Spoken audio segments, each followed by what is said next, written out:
In Gabon, we have about 32 government-aided primary schools. We have 2 government-aided secondary schools, 1 private, and 2 tertiary institutions. However, despite of these facilities and despite the support from the government, you realize that in Gabon, the children and young people face a lot of challenges as far as safeguarding their rights are concerned.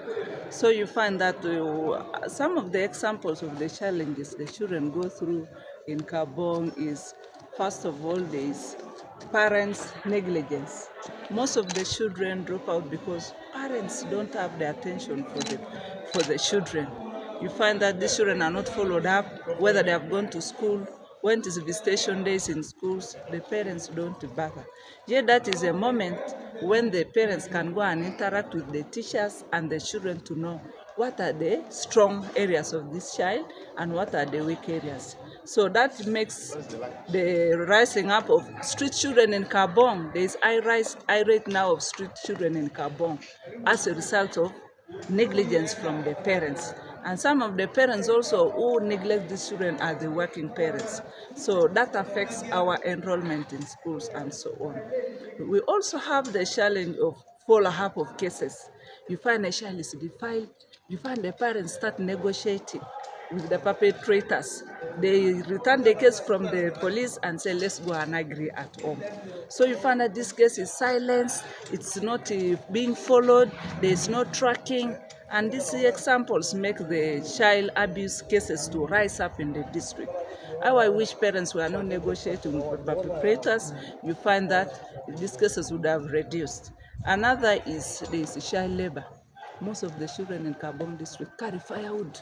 You find a school-going age child carrying firewood on a daily basis. And that firewood also affects the environmental aspect of it, not only the child's education, but also you find that the environment is affected due to their frustration. So you find this child goes to collect firewood instead of being classed, and that firewood you find a bundle is sold at 1,000. So this affects, first of all, the health of this child, because this child is not supposed to carry what is beyond her age. Then secondly, it affects also the learning of this child. So you realize that this is some of the contributing factors. Even shackle, the government has now banned the banning of shackle. But you find that our children in Gabon are highly engaged in shackle banning with their parents and shackle carrying. You find that a child moves like for 50 kilometers to go and sell shackle in Gabon town, whereby you find at the end of the day, this child is given 5,000, and the parents instruct the child not even to spend 1,000 shillings. Even imagine this child living home without breakfast, without food. You come and move from shop to shop, from home asking who needs shackle.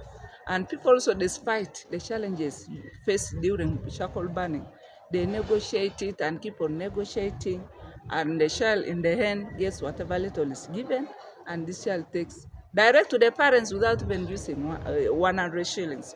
Of course, that attracts child torture. When the child uses this money without the authority from the parents, you find this child is beaten thoroughly for having used that money. Even that money cannot be used to buy the child exercise books.